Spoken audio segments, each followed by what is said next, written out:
jemaat Tuhan, kita bersyukur kepada Tuhan, kita boleh bersama-sama berjam doa pada sore hari ini. Mari kita siapkan hati kita untuk memuji dan memuliakan nama Tuhan.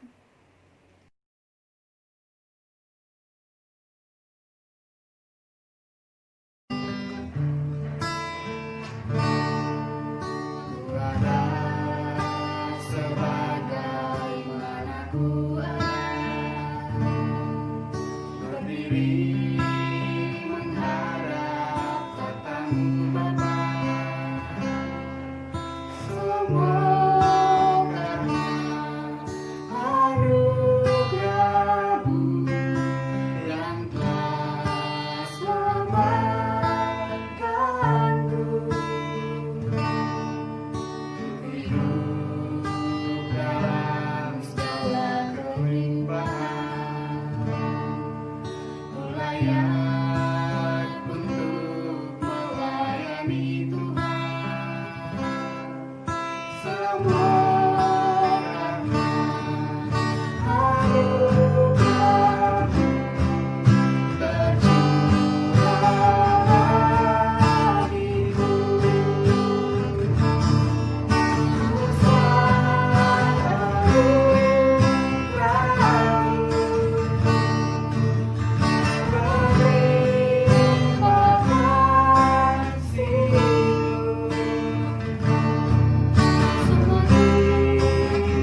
kekuatan dan mazmurku, jagunung batu dan keselamatanku. Hanya padamu hatiku percaya. Kaulah menara dan kota perlindungan. Ku masak, ku bersyukur, sebab cintamu padaku takkan pernah berubah. Hatiku percaya, walau bumi bergoncang, gunung-gunung beranjak, namun kasih setiamu tak pergi dariku. Yang percaya katakan aja.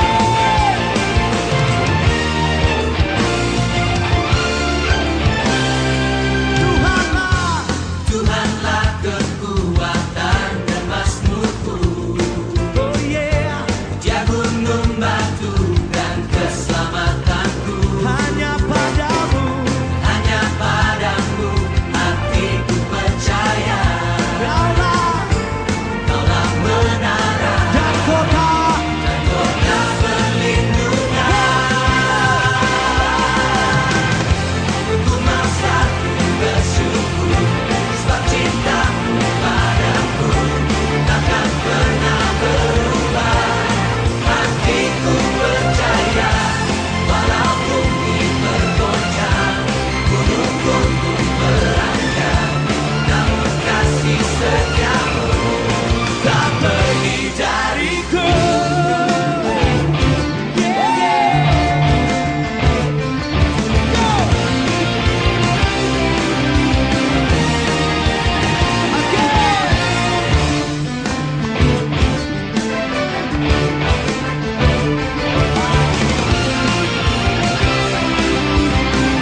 Semuanya mau bersyukur.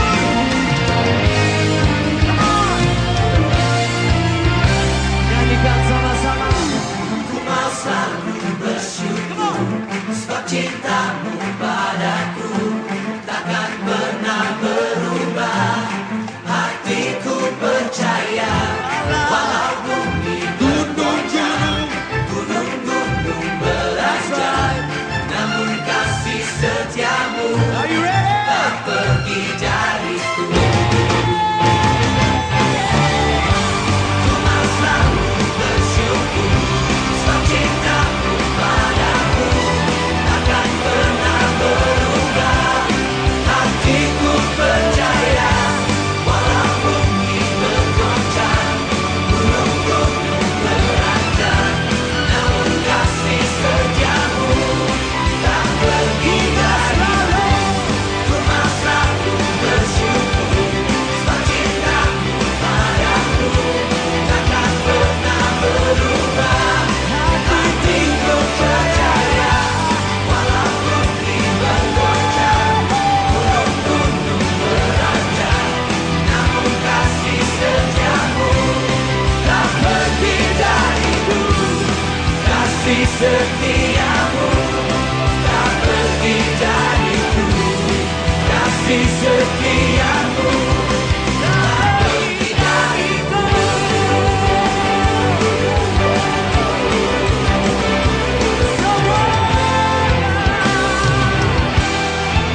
Berikan sorak-sorak lagi.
ini kita akan menyiapkan hati kita untuk mendengarkan kebenaran firman Tuhan.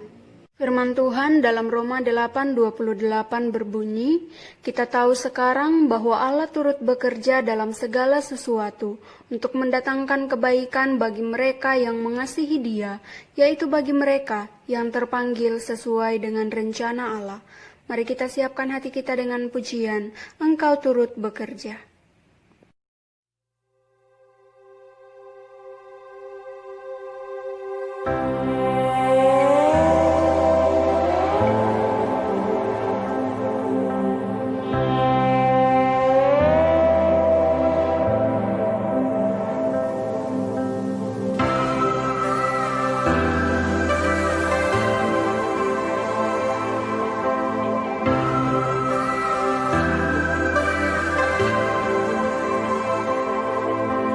Di tengah luasnya samudra, di dalam badai bergelora, Engkaulah jangkar hidupku. Tak sekalipun ku goyah, firman-Mu terangi langkahku, berdamai dalam hidupku, dan ku aman di dalam-Mu. Penyertaan-Mu sempurna, sepasti mentari bersinar, begitu pun janji-Mu.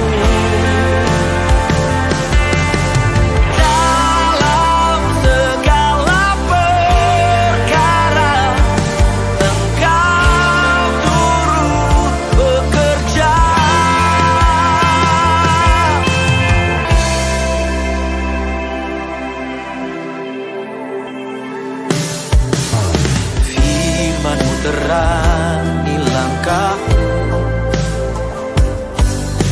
sumber damai dalam hidupku. Ku aman di dalam-Mu. Penyertaan-Mu sempurna,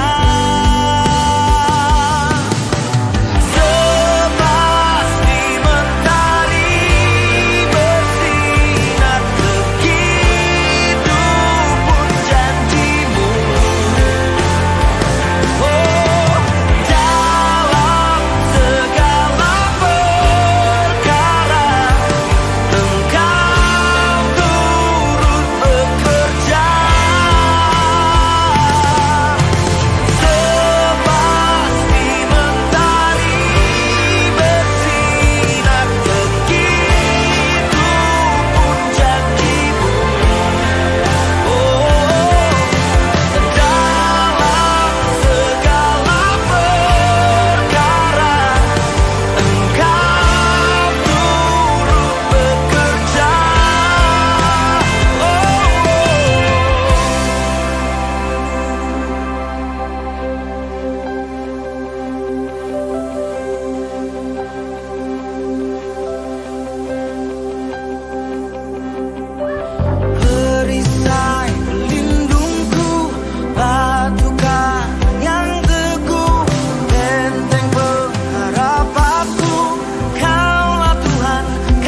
sore Bapak Ibu Saudara yang dikasihi Tuhan.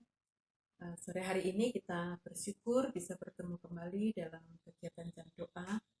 Meskipun kita belum bisa bertemu secara langsung, tetapi kita bersyukur untuk kesempatan kita menyatukan hati kita, mendengar firman Tuhan bersama-sama dan mendoakan pokok-pokok doa yang nanti kita akan doakan bersama-sama.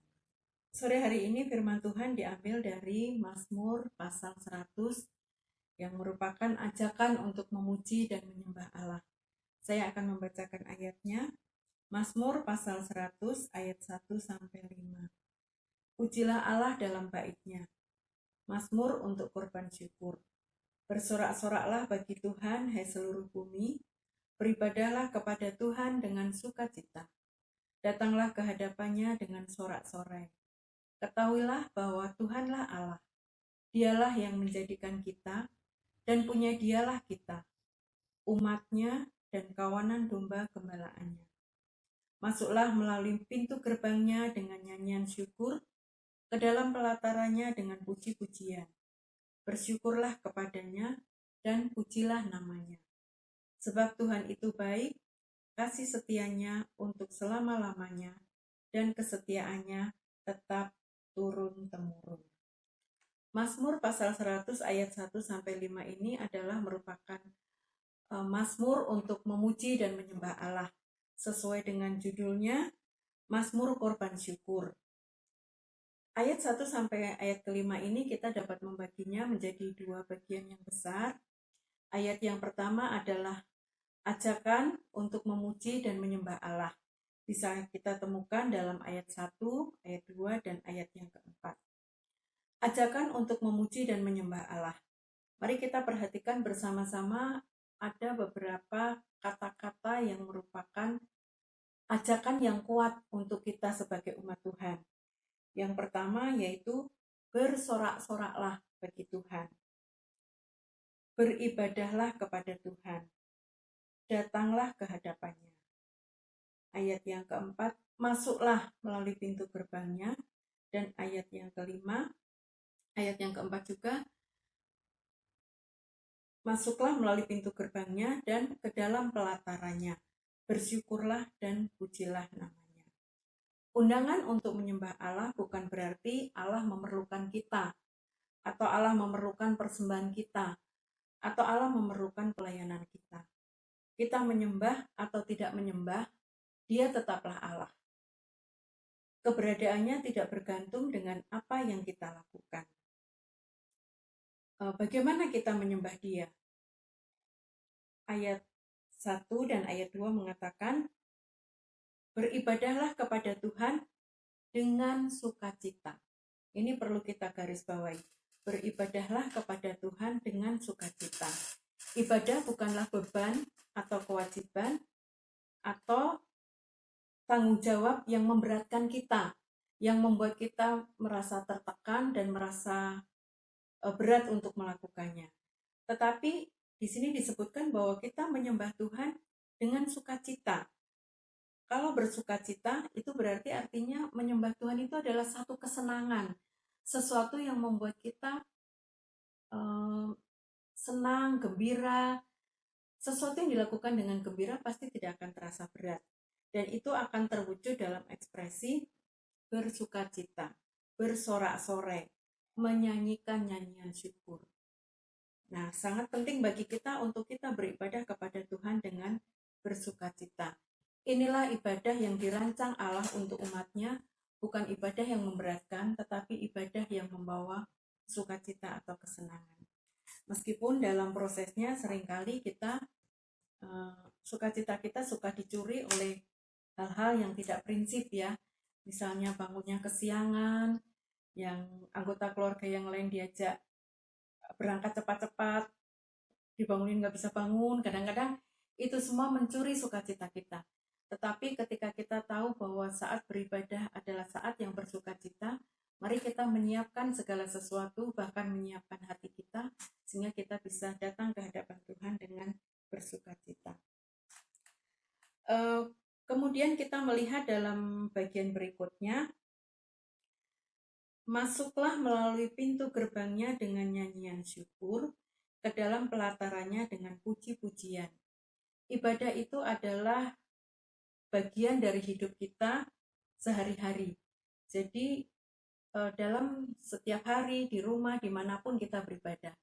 Tetapi Tuhan memberikan satu kesempatan kita mengadakan ibadah raya, di mana di dalamnya kita beribadah bersama-sama dan Allah menentukan tempatnya di mana kita beribadah.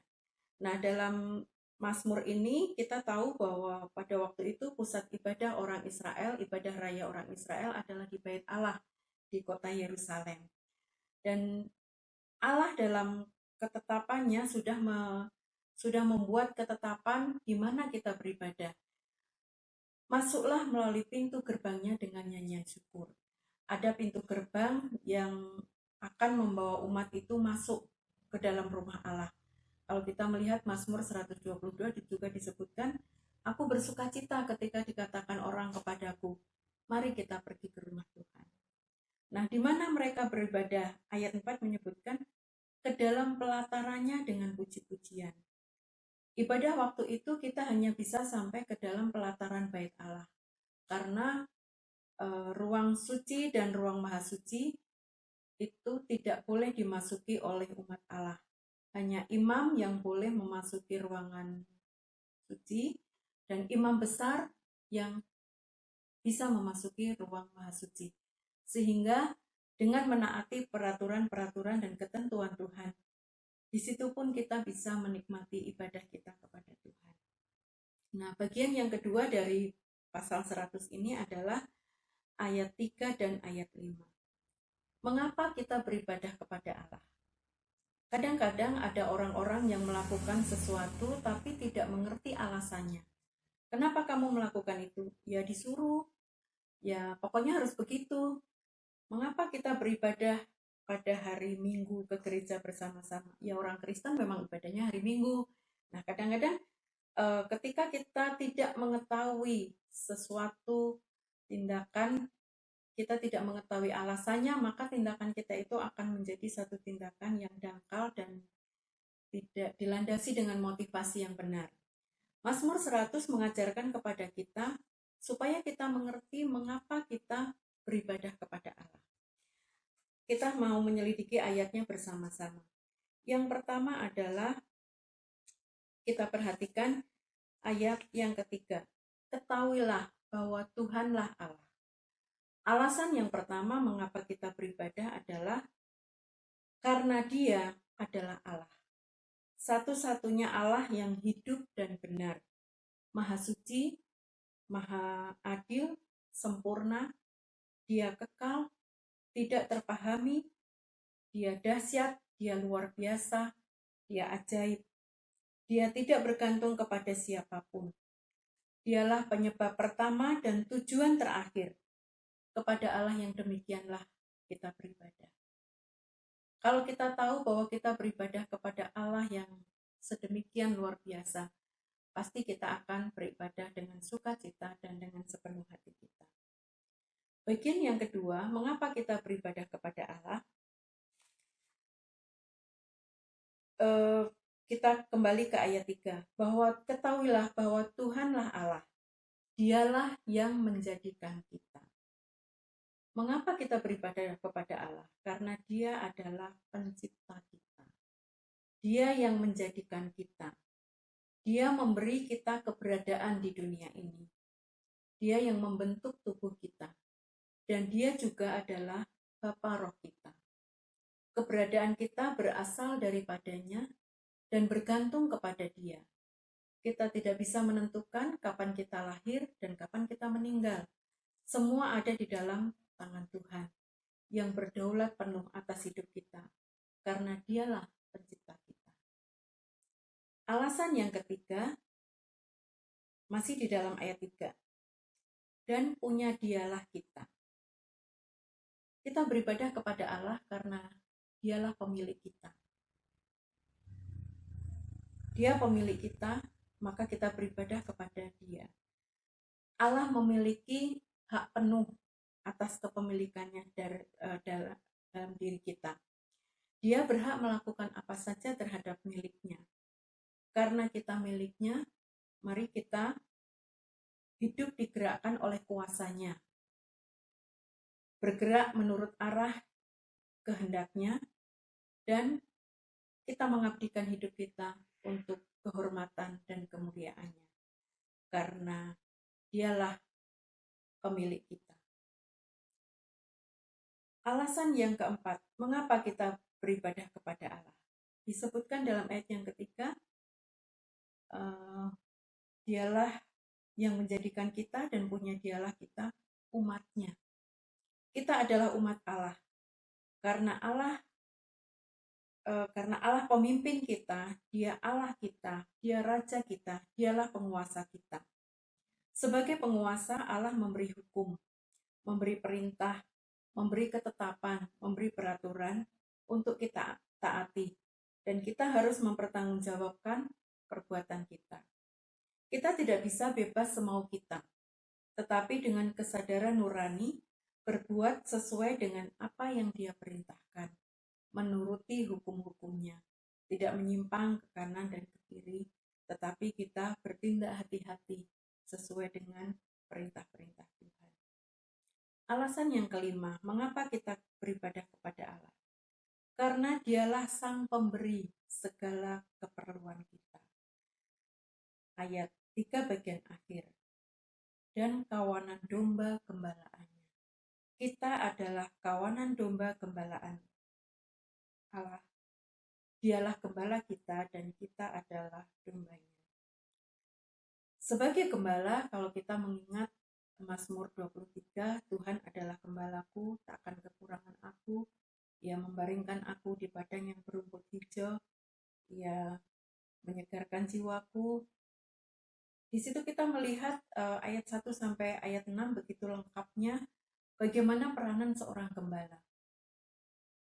Dia menyediakan segala keperluan kita.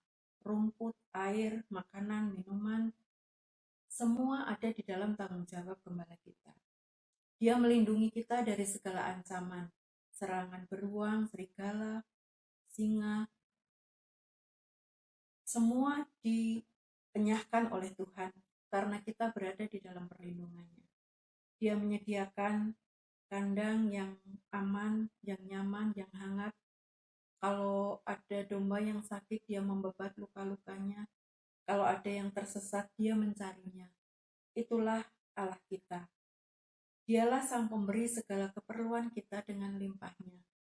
Maka kalau kita beribadah kepada Dia, itu adalah hal yang tak sebanding sebenarnya dengan apa yang sudah dilakukan Allah bagi kita. Alasan yang keenam, mengapa kita beribadah kepada Allah?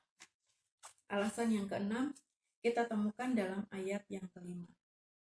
Sebab Tuhan itu baik. Karena Allah itu baik, maka segala yang diperbuatnya selalu baik. Meskipun kadang-kadang kita tidak mengerti kebaikannya. Kadang-kadang kita mempertanyakan. Kadang-kadang kita meragukan kebaikan Allah. Tetapi dalam semuanya itu, Allah kita adalah Allah yang baik. Karena Tuhan itu baik, maka apa yang diperbuatnya selalu baik. Kasih setianya seperti mata air yang tidak pernah kering. Kalau kita memikirkan flashback kembali ke hidup kita, kapankah Allah tidak setia kepada kita? Bahkan ketika kita lari, ketika kita menjauh, Allah tetap setia. Biarlah kasih setia Allah ini akan mendorong kita supaya kita dengan rendah hati, dengan sukacita, dengan penuh syukur beribadah kepada Allah. Dan bagian yang ketujuh, alasan ketujuh mengapa kita beribadah kepada Tuhan ditemukan dalam ayat 5 bagian akhir. Kesetiaannya tetap turun-temurun. Dalam hidup kita ini paling lama kita hidup 70, ada yang 80, ada yang 90, bahkan ada yang hanya sampai 40 tahun. Yang kita ketahui dan kita mengerti hanya dalam batas waktu itu. Bahkan di bagian awal kehidupan kita banyak hal yang kita tidak ingat lagi. Tetapi karya Tuhan dari generasi ke generasi, dari keturunan ke keturunan, dan kesetiaannya tidak pernah berubah. Kalau kita melihat yang ditulis di Alkitab mulai dari Kejadian sampai Wahyu, itu memerlukan waktu berapa ribu tahun. Kalau kita belajar dari pengalaman Abraham, ketika Tuhan berjanji kepada Abraham bahwa dia akan membuat keturunannya menjadi bangsa yang besar, mungkin kalau kita menjadi Abraham, kita juga meragukan kesetiaan Tuhan. Katanya bangsa yang besar, tapi sampai umur 90, anak satu yang dijanjikan Tuhan juga nggak kunjung datang. Apakah Tuhan salah memberikan janjinya? Tetapi kalau kita, dan kemudian akhirnya pada umur 100 tahun baru Abraham punya anak Ishak. Abraham belum sempat, saya belum mempelajari secara pasti ya, apakah Abraham sudah bisa melihat Yakub dan Esau, kemudian melihat bahwa anak Yakub, yang pasti dia tidak tahu bahwa Yakub punya 12 anak dan akhirnya menjadi bangsa yang besar. Di dalam hidupnya yang terbatas, Abraham tidak mengerti semuanya. Tetapi sekarang kita yang membaca Alkitab mengerti bahwa janji Tuhan kepada Abraham itu dibuktikan dengan keberadaan bangsa Israel yang sampai sekarang masih tetap eksis dan boleh dikata menguasai dunia dalam banyak hal. Dalam hal ekonomi, dalam hal pengetahuan, dalam hal militer, semua. Dan kita tahu bahwa janji Tuhan kepada Abraham itu ditepati. Meskipun Abraham tidak melihatnya secara jasmani pada waktu dia masih hidup. Jangan pernah meragukan kesetiaan Tuhan, karena kesetiaan Tuhan tetap turun-temurun. Nah, kalau kita melihat kembali ke 7 alasan mengapa kita beribadah kepada Tuhan, saya akan ulang secara cepat. 7 alasan mengapa kita beribadah kepada Tuhan. Yang pertama, karena Dia adalah Allah, bahwa Tuhanlah Allah. Yang kedua, karena Dialah pencipta kita. Yang ketiga, karena Dialah pemilik kita. Yang keempat, karena Dialah penguasa kita. Yang kelima, karena Dialah sang pemberi segala keperluan kita, gembala kita yang agung. Yang keenam, karena Dia adalah Allah yang Maha Pengasih dan Allah yang baik. Kasih setianya tidak berkesudahan. Dan yang keenam, Dia adalah Allah kebenaran dan kesetiaannya tidak pernah tergoyahkan. Kalau kita melihat keberadaan Allah yang seperti itu, masihkah kita ragu-ragu untuk menyembah Allah? Masihkah kita bermalas-malasan untuk datang menyembah Allah? Masihkah kita melakukan ibadah dengan berat hati, dengan satu tekanan yang membuat kita tidak merasa nyaman? Nah, alasan-alasan itu seharusnya membuat kita mau datang menyembah dan memuji Allah dengan penuh sukacita, dengan sorak-sorai, dengan nyanyian syukur, dengan puji-pujian, karena Allah layak mendapatkannya. Biarlah kebenaran firman Tuhan memberkati kita semua. Segala hormat, pujian, dan kemuliaan hanya bagi Allah kita. Amin. Akan tutup dengan berdoa bersama-sama. Bapa yang di surga, kami bersyukur karena kami dipilih untuk menjadi umat-Mu, umat kesayangan Tuhan, harta milik, pusaka Tuhan, biji mata Tuhan yang Engkau pelihara, Engkau jaga, dan Engkau lindungi. Kami bersyukur karena sebagai umat-Mu, kami memiliki berkat yang luar biasa, baik secara rohani maupun secara jasmani. Tuhan yang selalu memberkati, mencukupi, memelihara kami. Hari demi hari, Tuhan tidak pernah lelah untuk memberkati dan menjaga kami.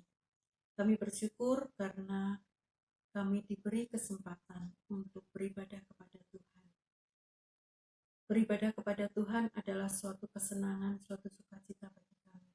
Biarlah kami boleh bersyukur dan menikmati kesempatan untuk boleh datang kepada Tuhan, beribadah dan menyembah Tuhan bersama-sama.